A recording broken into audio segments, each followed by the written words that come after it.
Bienvenidos una vez más a El Comentario, un programa realizado por Agustín Sancho Cubero. Este programa está disponible en YouTube y en las principales plataformas de podcasts. No te olvides de suscribirte, es gratis. A continuación empezamos el programa. Los orígenes de la Segunda Guerra Mundial. La Segunda Guerra Mundial no fue un estallido repentino ni un accidente de la historia. Tensiones décadas. Estallido inevitable. Profundo, especialmente tras el final de la Primera Guerra Mundial.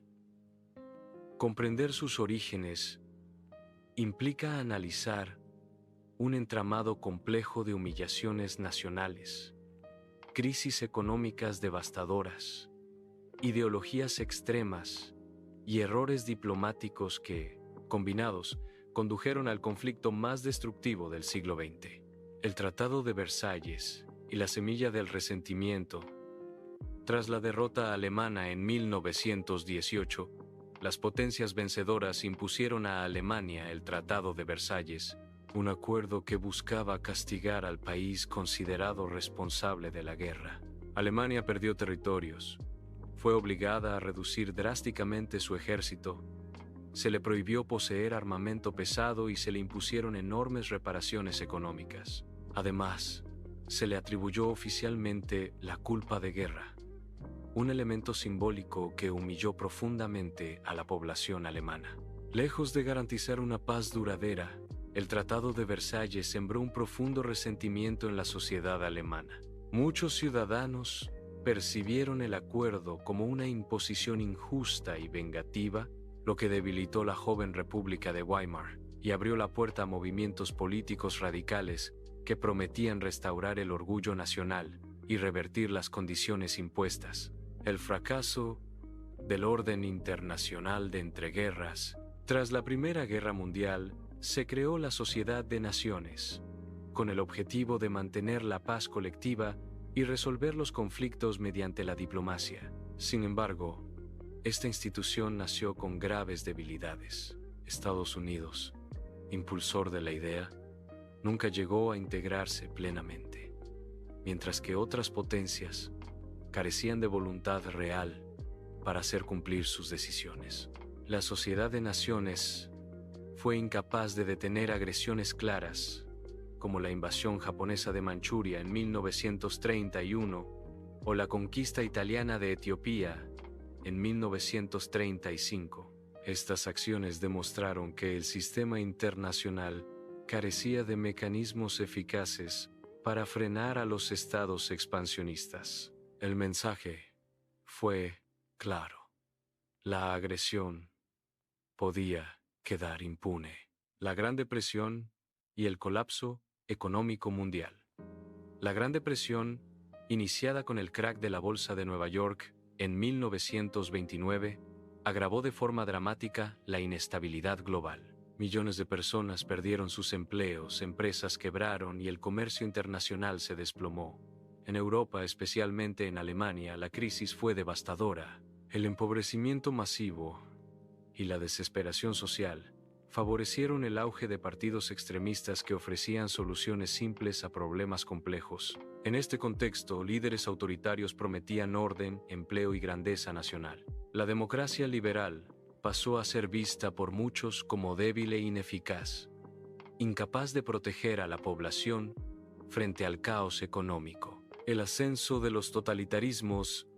En este clima de crisis, surgieron y se consolidaron regímenes totalitarios. En Italia, Benito Mussolini instauró el fascismo en la década de 1920, promoviendo un nacionalismo agresivo y la idea de un nuevo imperio romano. En Alemania, Adolf Hitler llegó al poder en 1933, liderando al Partido Nacionalsocialista con un discurso basado en el revanchismo, el antisemitismo y la expansión territorial. Hitler prometió destruir el Tratado de Versalles, reconstruir el ejército alemán y unificar a todos los pueblos germanos bajo un mismo Estado. Estas ideas encontraron un amplio respaldo popular, alimentado por el desempleo, la humillación nacional y el miedo al comunismo.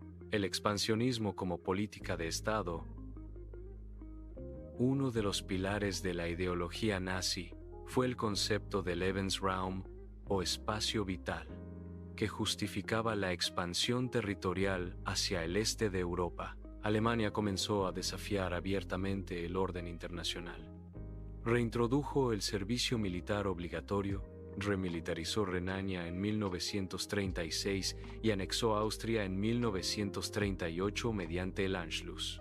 Ese mismo año, Hitler reclamó los Sudetes, una región de Checoslovaquia con población germanoparlante. Las potencias occidentales, temerosas de una nueva guerra, optaron por una política de apaciguamiento que culminó en el Acuerdo de Múnich, mediante el cual se cedieron los Sudetes a Alemania sin consultar al gobierno checoslovaco. La política de apaciguamiento y sus consecuencias. El apaciguamiento, defendido principalmente por Reino Unido y Francia, se basaba en la idea de que satisfacer algunas demandas territoriales de Hitler evitaría un conflicto mayor. Sin embargo, esta estrategia tuvo el efecto contrario. Lejos de detenerse, el régimen nazi interpretó estas concesiones como una señal de debilidad. En marzo de 1939, Alemania ocupó el resto de Checoslovaquia, demostrando que sus ambiciones iban más allá de la reunificación de territorios germanos. Para entonces, el camino hacia la guerra era prácticamente inevitable. El papel de Japón y la militarización de Asia. Mientras Europa se deslizaba hacia el conflicto, Asia vivía su propia escalada de tensiones. Japón, impulsado por la falta de recursos naturales y por una ideología militarista, emprendió una política expansionista agresiva. La invasión de Manchuria en 1931 y la posterior guerra contra China en 1937 mostraron la voluntad japonesa de convertirse en la potencia dominante de Asia Oriental. La debilidad de la respuesta internacional reforzó la idea de que la fuerza era el medio más eficaz para lograr objetivos políticos y económicos. Así, el conflicto adquirió desde muy temprano una dimensión global. El pacto germano-soviético y el estallido final. Uno de los acontecimientos más sorprendentes fue la firma del pacto Ribbentrop-Molotov entre Alemania y la Unión Soviética en agosto de 1939.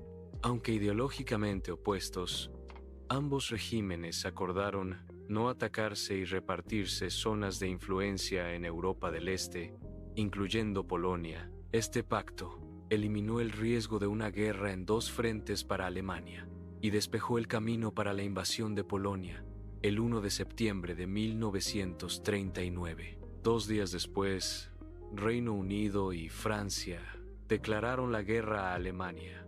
La Segunda Guerra Mundial había comenzado. Conclusión: una guerra gestada en la paz.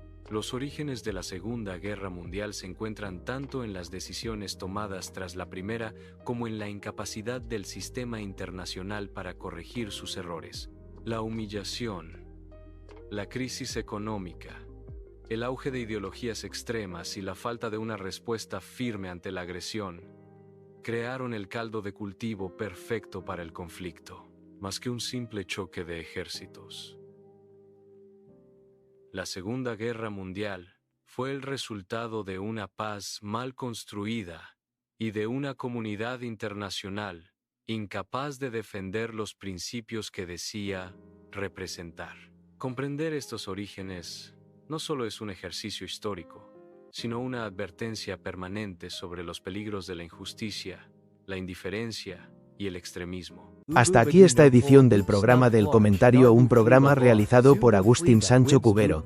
Este programa está disponible en YouTube y en las principales plataformas de podcasts. Hasta la próxima edición del programa. Muchas gracias. Dirección y realización Agustín Sancho Cubero.